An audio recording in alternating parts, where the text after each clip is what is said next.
Malayattoor forest division ഭാഗത്ത് തന്നെയാണ് നമ്മളിപ്പോഴും നിൽക്കുന്നത്. ഇത് പെരിയാറിൻ്റെ തീരത്തുള്ള പ്രധാനപ്പെട്ട സ്ഥലങ്ങളാണ്. അപ്പോൾ പെരിയാറാണ് നമ്മളുടെ പ്രധാനപ്പെട്ട ഒരു സഹയാത്രിക എന്ന് പറയാം. കാരണം പെരിയാറിൻ്റെ കരകളിലായിട്ട് സ്ഥിതി ചെയ്യുന്ന ഏറ്റവും ഇമ്പോർട്ടൻ്റ് ആയിട്ടുള്ള ടൂറിസ്റ്റ് ഡെസ്റ്റിനേഷൻ പോയിൻറ്റ്സിലാണ് നമ്മളിപ്പോൾ കാഴ്ചകൾ കാണുന്നത്. അതിൽ പെരിയാറെന്ന് പറയുന്ന ആ ഒരു നദിയുടെ ഒരു സൈഡിലായിട്ടാണ് മലയാറ്റൂരും മറു സൈഡിലായിട്ടാണ് കോടനാടും സ്ഥിതി ചെയ്യുന്നത്. അപ്പോൾ പെരിയാറിൻ്റെ തീരങ്ങളിലായിട്ടാണ് കോടനാടും മലയാറ്റൂരും ഓപ്പോസിറ്റ് സൈഡ്സ് എന്ന് വേണമെങ്കിൽ പറയാം. എങ്കിലും ഇതെല്ലാം തന്നെ അടുത്തടുത്ത് കിടക്കുന്ന പ്രദേശങ്ങൾ. എല്ലാം ഒരു 10-15 കിലോമീറ്റർ ചുറ്റളവിലാണ്. പിന്നെ കാലടിയിൽ വന്നാൽ അതുവഴി നമ്മളൊരു 15 കിലോമീറ്റർ സഞ്ചരിച്ച് കഴിഞ്ഞാൽ മലയാറ്റൂരെത്താം. മലയാറ്റൂരിൻ്റെ ഒരു പ്രത്യേകത എന്താ വെച്ചാൽ, മലയാറ്റൂർ പള്ളിയെക്കുറിച്ച് കേട്ടിട്ടില്ലേ? മലയാറ്റൂർ പള്ളിയിൽ പോകണമെന്നൊക്കെ പറഞ്ഞിട്ട് ധാരാളം ചലച്ചിത്രങ്ങളിലെ പാട്ടുണ്ട്. പിന്നെ ഇങ്ങനെ ഒരുപാട് കാര്യങ്ങളുണ്ട്. മലയാറ്റൂർ പള്ളി എന്ന് പറഞ്ഞാൽ വേൾഡ് ഫേമസ് ആണ്. മലയാറ്റൂരിൻ്റെ അടിവാരത്തൊരു പള്ളിയുണ്ട്, അല്ലാതൊരു പള്ളിയുണ്ട്, പിന്നെ 2 പള്ളിയാണ്. ഇത് കൂടാതെ കുരിശുമുടി കയറുകയാണെങ്കിൽ, അതായത് ആ മല കയറി മേളിൽ ചെന്നാൽ ഒരു ഏൻഷ്യൻറ്റ് ചേർച്ച് ഉണ്ട്, പഴയ പള്ളിയുണ്ട്. അവിടെയാണ് പൊന്നിൻ കുരിശുള്ളതെന്നാണ് പറയുന്നത്. അതൊരു വലിയ ട്രക്കിംഗ് ആണ്. മലയാറ്റൂർ പള്ളിയിൽ ആ കുരിശുമുടി കയറി പോവുകയാണെങ്കിൽ അവിടുത്തെ ഗോൾഡൻ ക്രോസ്, പൊന്നിൻ കുരിശ് മുത്തപ്പനെ കാണാനായിട്ട് അങ്ങനെയും പിൽഗ്രിമേജ് പോലെ തീർത്ഥാടകർ പോകാറുണ്ട്. അപ്പോൾ വലിയ ഫെസ്റ്റിവലാണ്. മലയാറ്റൂർ പെരുന്നാളെന്ന് പറഞ്ഞാൽ ലോക പ്രസിദ്ധമാണ്. അങ്ങനെ ഒരുപാട് കാര്യങ്ങളുണ്ട്. അപ്പോൾ നമ്മളിപ്പോൾ മലയാറ്റൂർ പരിസരത്താണല്ലോ, അതുകൊണ്ട് തന്നെ നമ്മൾ ഇവിടെ വരുമ്പോൾ ഇത്രയും പ്രധാനപ്പെട്ട ഒരു സ്ഥലം കാണാതെ പോകാൻ പാടില്ല. അപ്പോൾ അവിടെ പോയി ഒന്ന് പ്രാർത്ഥിച്ചിട്ട് പോകാം. മലയാറ്റൂർ പള്ളി.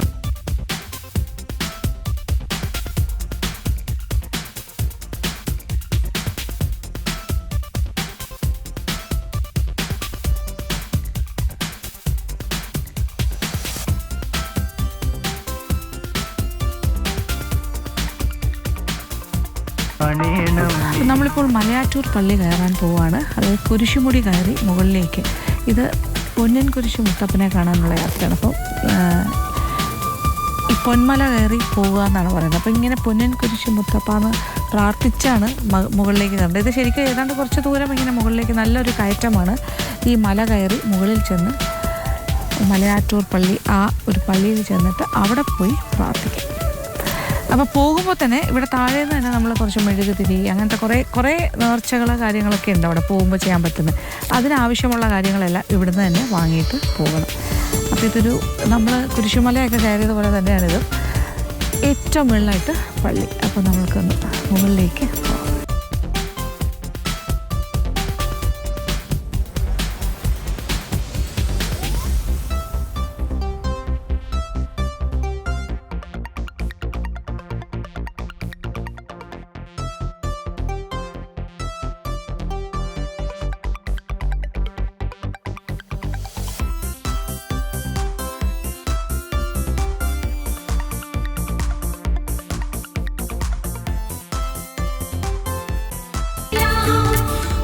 ഇതൊരു നല്ല കയറ്റമാണ്.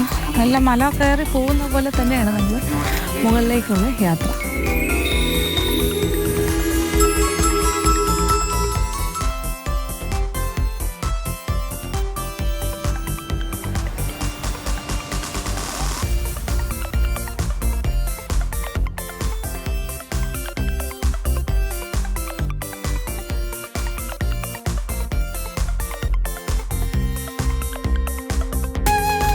മലയാറ്റൂർ പള്ളിയുടെ ചരിത്രവും ഐതിഹ്യവും എല്ലാം കൂടി നമ്മളൊന്ന് പരിശോധിച്ച് കഴിഞ്ഞാൽ തോമാശ്ലീഹയുടെ വരവുമായി ഇതിന് ബന്ധമുണ്ട്.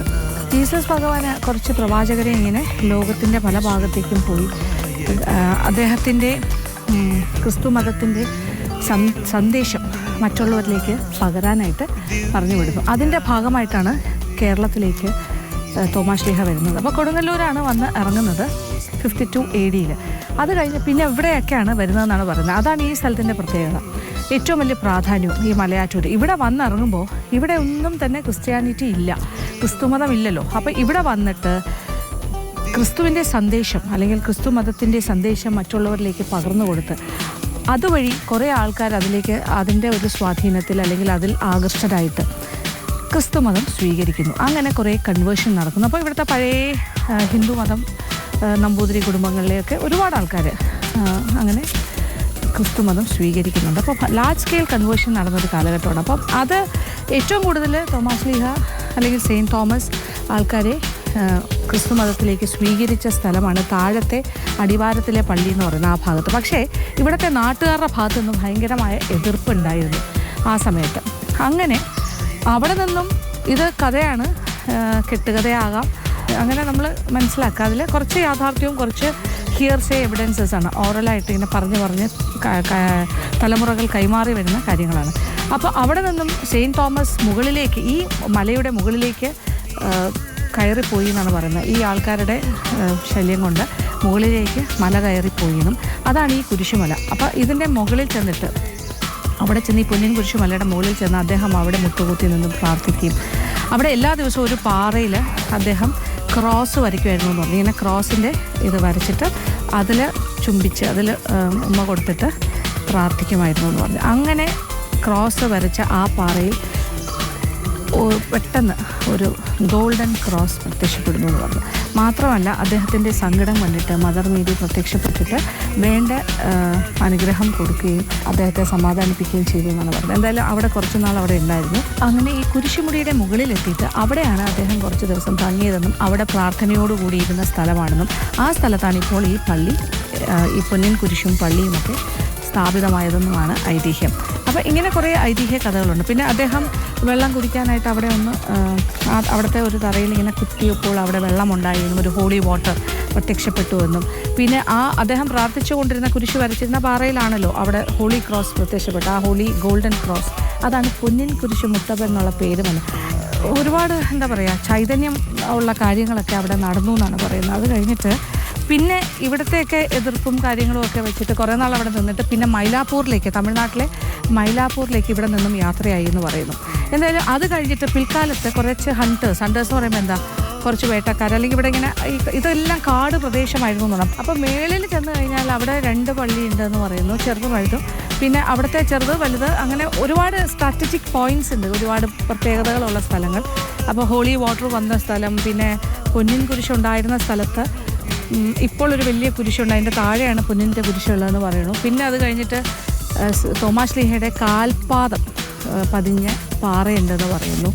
അപ്പോൾ എന്തായാലും അവിടെ ഈ ഹണ്ടേഴ്സ് പോയിട്ട് അവിടെ ചെന്നിട്ട് ഇങ്ങനെ ഈ ഒരു പാറയിൽ അവരവിടെ ചെന്നിട്ട് അവരുടെ ഒരു ചെറിയൊരു ഗ്ലിറ്ററിങ് കണ്ടു. അതായത് പൊന്നിൻ കുരിശിൻ്റെ ഒരു സൂചന കണ്ടിട്ട് അവരതിലിങ്ങനെ അവരുടെ കയ്യിലുള്ള കാര്യം വെച്ചിട്ട് ഇങ്ങനെ കൊട്ടി നോക്കിയപ്പോൾ അതിൽ നിന്നും രക്തം പൊടിഞ്ഞു എന്നൊക്കെ പറയുന്നുണ്ട്. അതൊരു കഥ. എന്തായാലും അവിടുത്തെ ഈ ഒരു സംഭവം, ഈ പൊന്നിൻ കുരിശ് കണ്ടതെല്ലാം നാട്ടിലേക്ക് വന്ന് താഴേക്ക് വന്ന ആൾക്കാരെ അറിയിക്കും. അവിടെ എല്ലാവരും പോയി അത് കാണുകയും പ്രാർത്ഥിക്കുകയൊക്കെ ചെയ്തപ്പോൾ ഒരുപാട് മിറക്കിൾസ്, ഒരുപാട് അത്ഭുതങ്ങളും ഒക്കെ സംഭവിച്ചു എന്ന് പറഞ്ഞു. എന്തായാലും അന്നോട്ട് വിശ്വാസവും ഇതിൻ്റെ ഒരു പ്രാധാന്യവും ഒക്കെ മനസ്സിലാക്കി. അവിടെ ഒരു പള്ളി, താഴെ ഒരു പള്ളി, പിന്നെ അവിടെ ആന കുത്തിയ പള്ളി എന്നൊക്കെ പറയുന്നുണ്ട്. അതിൻ്റെ മേളിലും സ്ഥലമുണ്ട്. കാര്യം ഇവിടെ എല്ലാം ആനയുടെ പ്രദേശമാണ്, ഇതെല്ലാം കാട് പ്രദേശമായിരുന്നു. ഇപ്പോൾ ഇങ്ങനെ സഞ്ചാരികൾ പോവുകയും വരികയൊക്കെ ചെയ്തിട്ട് ഒരുപാട് പിൽഗ്രിംസ് ഇങ്ങനെ തീർത്ഥാടകർ പോകുന്ന വഴിയാണ്. അങ്ങനെയാണ് ഇവിടെ ശരിക്കും നല്ലൊരു വഴി പോലെ, പടിയൊന്നും ഇല്ലെങ്കിലും വഴി പോലെ ഇങ്ങനെ ഡെവലപ്പ് ചെയ്ത് വന്നിട്ടുണ്ട്.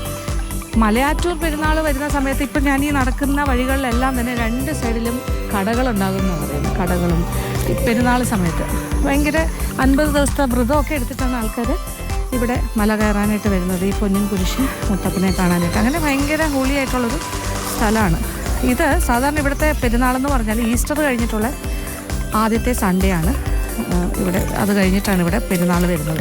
ഈസ്റ്ററോട് അനുബന്ധിച്ച് ഒരു ആഴ്ച കഴിയുമ്പോഴാണ് ഇവിടുത്തെ പെരുന്നാൾ. അപ്പോൾ അപ്പോഴും ഇവിടെ ഒന്നും വരാനേ പറ്റില്ല, അത്രയ്ക്ക് തിരക്കായിരിക്കും. അത് ആൾക്കാരുടെ തീർത്ഥാടകരെ കൊണ്ട് ഇങ്ങനെ നിറഞ്ഞിരിക്കുന്നൊരു സമയമായിരിക്കും. ഈ കുരിശൊക്കെ ചുമന്നാണ് ആൾക്കാർ പോകുന്നത്, അതൊരു നേർച്ചയാണ്. ഇങ്ങനെ ഇത്രയും ദൂരം ഇങ്ങനെ കയറി പോകും. ഇതിപ്പോൾ ഇച്ചിരി ഇപ്പം നമ്മൾ നടക്കുന്ന കുറച്ച് തിരക്കേടില്ലാത്ത വഴിയാണ്. പക്ഷെ മുകളിലേക്ക് പോകുമ്പോൾ പാറയും അതിനിടയിൽ കൂടെ എല്ലാം കടന്ന് മുന്നിലേക്ക് പോകണം, മുകളിലേക്ക്.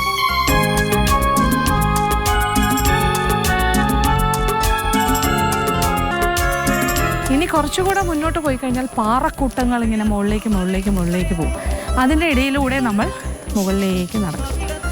അങ്ങനെയാണ് നമ്മൾ പൊന്നിൻ കുരിശ് മുത്തപ്പനെ കാണാൻ മലയാറ്റൂർ പള്ളി എന്ന പഴയ പള്ളി, മുകളിൽ ഉള്ള പള്ളി കാണാൻ സാധിക്കുക.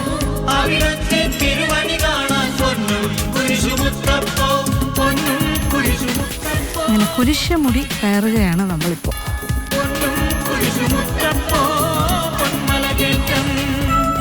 കേട്ടറിഞ്ഞു വിശ്വസിക്കാൻ സാധ്യമല്ലെന്നോദിനി, തൊട്ടറിഞ്ഞു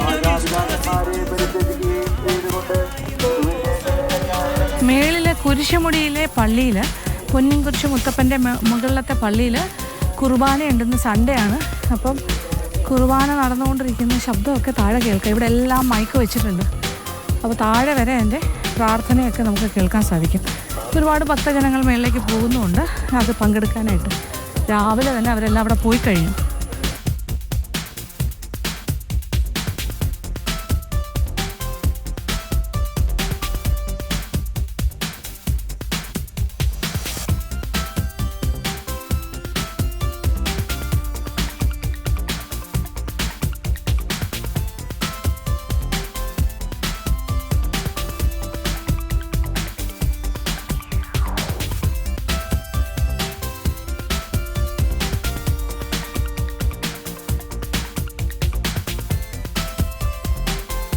പ്രത്യേകിച്ച് പടിക്കെട്ടുകളോ അങ്ങനെ വഴിയോ ഒന്നുമില്ല. പക്ഷെ ആൾക്കാർ നടന്നു പോയ വഴി മാത്രമേ ഉള്ളൂ. അപ്പോൾ ഈ പാറയുടെ ഇടയിൽ കൂടിയാണ് നമ്മളിങ്ങനെ കയറേണ്ടത്. നല്ല കയറ്റമാണേ. മുകളിലേക്ക്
അങ്ങനെ നിറയെ പാറക്കല്ലുകൾ നിറഞ്ഞ ഈ ദുർഘട വഴിയിലൂടെ ഞാൻ ഏകദേശം ഇപ്പോൾ പള്ളിയുടെ അടുത്തെത്താറായിട്ടുണ്ട്.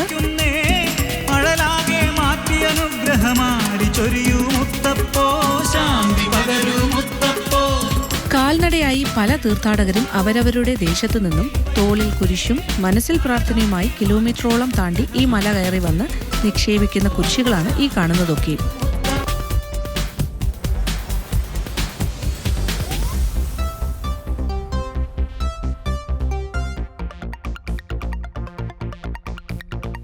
കുരിശിന്റെ വഴി ചൊല്ലി 14ാമത്തെ സ്ഥലം കഴിഞ്ഞെത്തുന്ന സ്ഥലമാണ് ഈ കാണുന്ന മാർത്തോമ മണ്ഡപം. ഇതൊരു പ്രാർത്ഥനാ മണ്ഡപവും വിശ്രമ സ്ഥലവും കൂടിയാണ്.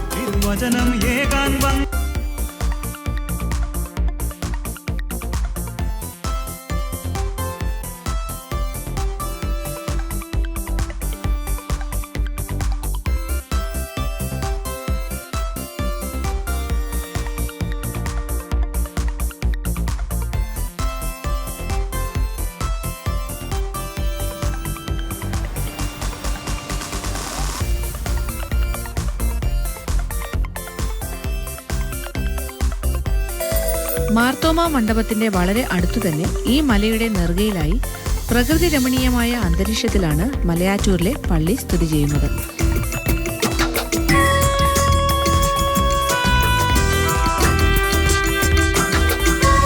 യേശുവിന്റെ 12 ശിഷ്യന്മാരിൽ ഒരാളായ തോമാശ്ലീഹ യേശുവചനങ്ങളുടെ പ്രവാചകനായി AD 52 ഇവിടെ എത്തുമ്പോൾ തദ്ദേശവാസികൾ അദ്ദേഹത്തെ എതിർത്ത് ഈ പ്രദേശത്തു നിന്നും തുരത്താനായി ശ്രമിക്കുമ്പോൾ അദ്ദേഹം ഈ മല ഓടിക്കയറി ഇവിടെയാണ് അഭയം പ്രാപിച്ചത്. ആ കാലഘട്ടത്തിൽ ഈ പ്രദേശം വലിയ ഒരു വനപ്രദേശമായിരുന്നു. ഇവിടുത്തെ പഴയ ദേവാലയത്തെ ആനകുത്തിയ പള്ളി എന്നാണ് പറയുന്നത്. ആനകുത്തിയ പള്ളിയുടെ ചുറ്റുവട്ടത്തായി ധാരാളം കാട്ടാനകൾ വരുമായിരുന്നു. ആനയുടെ ആക്രമണം ഉണ്ടായിട്ടും ഈ പഴയ ദേവാലയത്തിന് ഒരു കേടുപാടും സംഭവിച്ചിട്ടില്ല. ആനകുത്തിയ പാടുകൾ ഈ പള്ളിയുടെ ചുവരുകളിൽ ഇപ്പോഴും നമുക്ക് ദൃശ്യമാണ്. മനസ്സമലിയുന്ന സ്നേഹം, മാപ്പു നൽകിയിടും സ്നേഹം. ഈ പള്ളിയുടെ നിർമ്മാണം 1595 എന്നാണ് പറയുന്നത്. തലച്ചുമടായി പണിസാമഗ്രികൾ ഈ മലമുകളിൽ കൊണ്ടുവന്നാണ് ഈ ദേവാലയം പണിതത്. ഇതിനു മുന്നേ ഇവിടെ മരത്തിൽ തീർത്ത ഒരു പള്ളി ഉണ്ടായിരുന്നിരിക്കാം എന്നും അനുമാനിക്കേണ്ടിയിരിക്കുന്നു.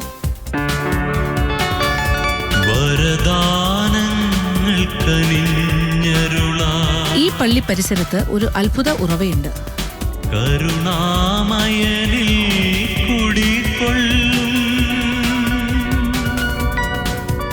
തോമാശ്ലീഹയ്ക്ക് ദാഹിച്ചപ്പോൾ ഇവിടുത്തെ ഈ പാറയിൽ നിന്നും ഉറവ പൊട്ടി വെള്ളം വന്നു എന്നാണ് വിശ്വസിക്കുന്നത്.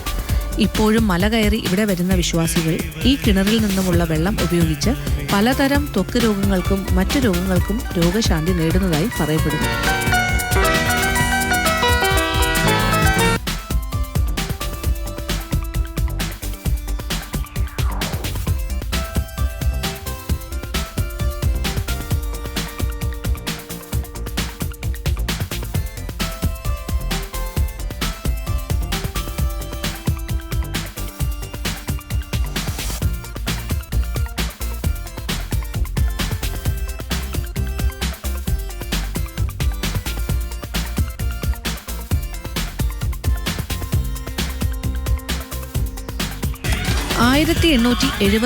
ൽ പണിതീർത്ത പ്രധാന ദേവാലയമാണിത്.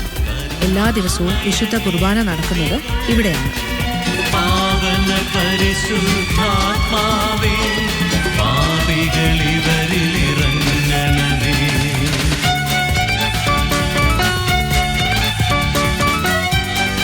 ഇതാണ് ഇവിടുത്തെ പൊൻകുരിശ്.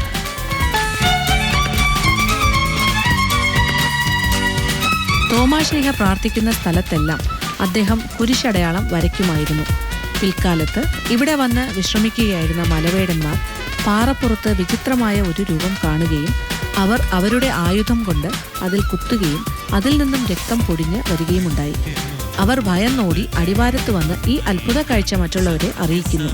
അങ്ങനെ എല്ലാവരും ഇവിടെ വന്ന് തോമാശ്ലീഹ പ്രാർത്ഥനയ്ക്കായി വരച്ച തിളങ്ങുന്ന കുരിശിന്റെ രൂപം കാണുന്നു. അങ്ങനെ ഈ മല പൊൻകുരിശു മലയായി മാറുന്നു.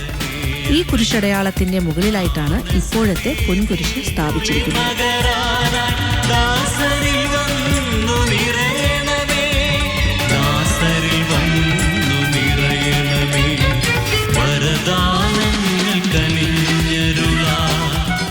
തോമാശ്ലീഹയുടെ പുണ്യപാദം സ്പർശിച്ച പാറയാണ് ഇവിടുത്തെ മറ്റൊരു പ്രധാന സ്ഥലം. കാൽപാദവും മുട്ടും പതിഞ്ഞതിന്റെ അടയാളങ്ങൾ ഇപ്പോഴും കാണാം. കൈകാലുകൾക്ക് അസുഖം ബാധിച്ചവർ ഇവിടെ വന്ന് പ്രാർത്ഥിച്ച് രോഗശാന്തി നേടുന്നതായി വിശ്വാസികൾ സാക്ഷ്യപ്പെടുത്തുന്നു.